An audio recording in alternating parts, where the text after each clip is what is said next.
always wondered why the headquarters of the ministry was in ILORIN for a long time. The reason why I say that is, so we'll get to that a little later. I saw a pastor that you sent to Lagos to establish a church in Lagos. We'll get to, there's a question on that. Okay. But a lot of people were moving to Lagos. Yeah. But you've always stayed in ILORIN. Yes. Is there any reason for, is that something that God said specifically that you should be in? Definitely. You see, I got to ILORIN in 1973. You know, just finished from 5, came to ILORIN, and ILORIN was the capital of Kwara State. Now, after I gave my life to Christ, because I was lecturing then in ILORIN, I also got to know that when you deal with God, God is a God of place, just like he's a God of time, and it's a God of purpose. The purpose of God for one ministry dictates the place where he's going to tell you to be. So I sought his face. Where do you want me to be? He called me in 1981. So I sought his face. I started working in that place in 1980. Even before I got saved. So I knew that I had to acknowledge him in all that way. So I went to the Lord and said, God, what do you want me, where will you want me to stay? And he said, just where you are. I brought you here for a purpose. And you're going to serve my purpose by staying in this place. He said, this place will be a backside of the desert where you're going to train young men and women for me to prepare them for the ministry. You know, like if you want to train soldiers or train police, you don't train them in the cities.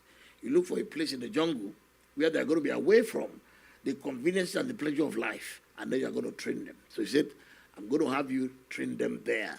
Then he says, this will be like a kitchen. Then you're going to serve them in the restaurants of the world where they're going to be sent to. So, and I stayed back there on divine instruction. In 1982, I got a university admission to University of Pennsylvania here in Philadelphia to come and do master's degree, and got a job, graduate assistantship. You know, the two professors came from University of Pennsylvania, Professor Sylvester and Professor Shoemaker. They came. Shoemaker was the dean of the faculty. Sylvester was the head of the department. They came, interviewed us, and they said they gave me a job because I was the best in the class, in the master's degree class. So they said, it's automatic, get a job and all that. So I took the job and everything to the Lord, and God said, no, you can't go to, I can't go to America. I said, yes. He said, if you go to America, you forget the instruction and the work I gave you. So I wanted to stay back here. So I stayed back there like a trainer. So I started, all I do was train people. Actually, my ministry did not start as a church. It started with a fellowship known as Young Ministers Teaching School in my house. I started teaching people what's the call of God about, how do you answer to the call of God, how do you prepare for the call of God. These young people came because at that point in time, nobody was doing that. There was no church that was Pentecostal, only my house fellowship. We started with 11 of us. Then the next time it was 24. Before I knew it, the fellowship had grown to 139 in my house. Wow. Yes. And it was from there, we now moved to another property that a member of the fellowship donated, but I was training. Midweek service, no Bible study. My midweek service was called YMTS, till today as we are here. A few minutes before I came here, they were running the YMTS program and all that. So that is it. So that's what we started with. The focus was to train ministers. Jesus now, God now told me this, and Jesus confirmed it when he visited me later, when I was still single, but I don't know the call of God. He said the first thing that Jesus built were the ministers that helped him. He said it in Mark 3:14. He said he chose 12 of them that they may be with him and that he may send them out. So being with him was for training. So he said, I want these people to be with you. So they were with me. They were going out with me. They traveled with me. They stayed in my house every time. They wake up at home. Most of them were failures. They failed to ask. So there was nothing they were doing. They would come to my house. They would sit down, sit and look at me the way I study, the way I pray, and all of that. And I was able to build them. And I kept doing that until 2017. You know, the Lord now said to me, you have done a good job. You can now go and live anywhere you want to. When we started our first church in about 1990, people thought I was going to leave ILORIN and relocate to Ibadan because Ibadan was a bigger city. Yeah. But I told them I'm not going anywhere. They were shocked. When we started our other church in 1991, that was when Freedom House of Redeemed Christian Church of God started in Lagos with Tony Rappo. Pastor Rappo, yes.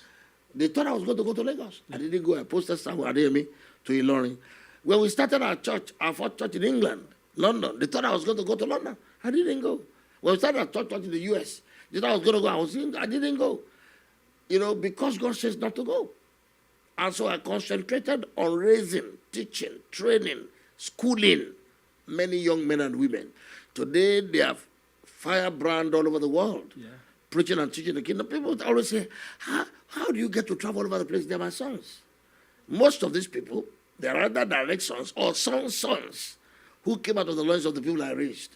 And so when you see me get me invited all over the places, they're the people that came out of my loins. So God said I should populate the earth with trained people. The harvest is plenteous, the laborers are few. Yeah. Not only are there few, but not many of them are well trained. So my focus has always been to train people, to take people young. The current Deputy Continental Overseer in Europe was an usher. I went to a church and I saw him as an usher. And the Holy Spirit said to me, tell him, I will use him to plant churches in Europe. Today is the Deputy Continental Overseer. And not only him in that denomination, there are other people from Foursquare.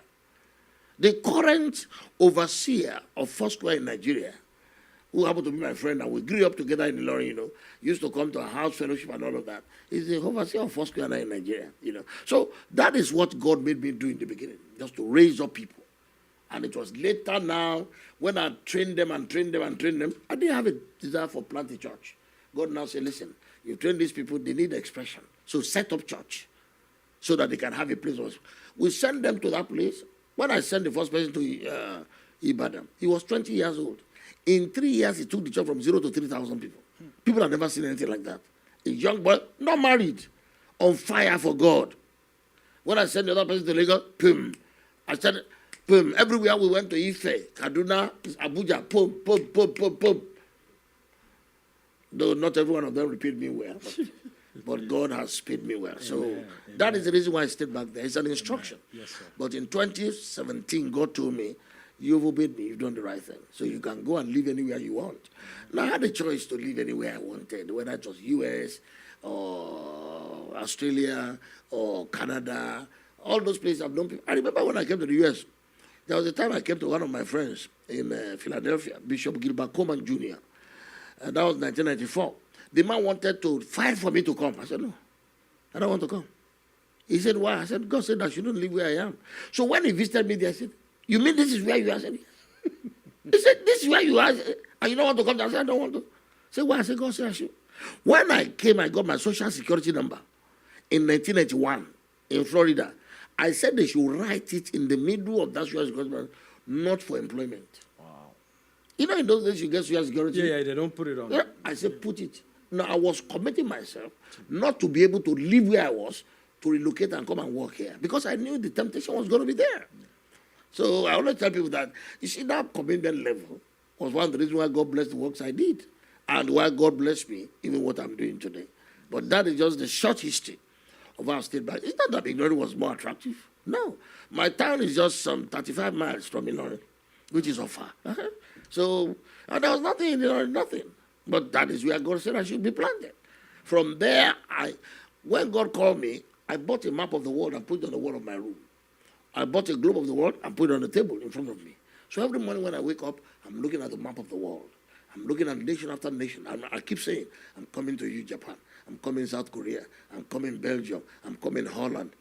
So I got to know, and the globe, I will rotate the globe, I'll put my hand. Any country, I say, okay, I'm coming to you, Norway. I'm coming to you, Finland. I have since got into all those places. And they were out of ILORIN, I got there. Amen. I didn't get there when eventually I relocated to the UK in 2018, because I left Nigeria for the UK in 2018. Because I had this idea that UK is the center of the world, where you have Greenwich Meridian. And from there, traveling to every part of the world is shorter than if I stay in the US, it will make it further away from Europe. If I put it in Australia, it will make it further. So I decided to stay in Europe, UK especially, where the Greenwich Meridian is. My house is not far from there, so that I can touch any part of the world from there. Yeah. So that is the concept of my same back in the land. Awesome. Well, you've answered my next question, because I was going to say that I actually saw Pastor Sam Adeyemi when I was a student Unilag. He was a pastor of RHEMA, He was. Lagos at Yes, that time. yes. So a lot of people may not realize that a lot of people have actually come out of RHEMA International, that they're probably doing well today. And they Not have even huge- that, I can name a lot, but I always prefer not to. Okay, so- Those who do things that count, never stop to count them. Let eternity count them and reward me. There are other people who came out of other people's loins who did not know left from right, but God used me. Even other people came out of some other ministries, and God used me to put them in the way of the Lord more perfectly. So I can't count them. But my sons know who I am to them. Absolutely. And except they want to rewrite history, they know who to acknowledge for wherever they are today in life and ministry. Absolutely. So I leave that to God.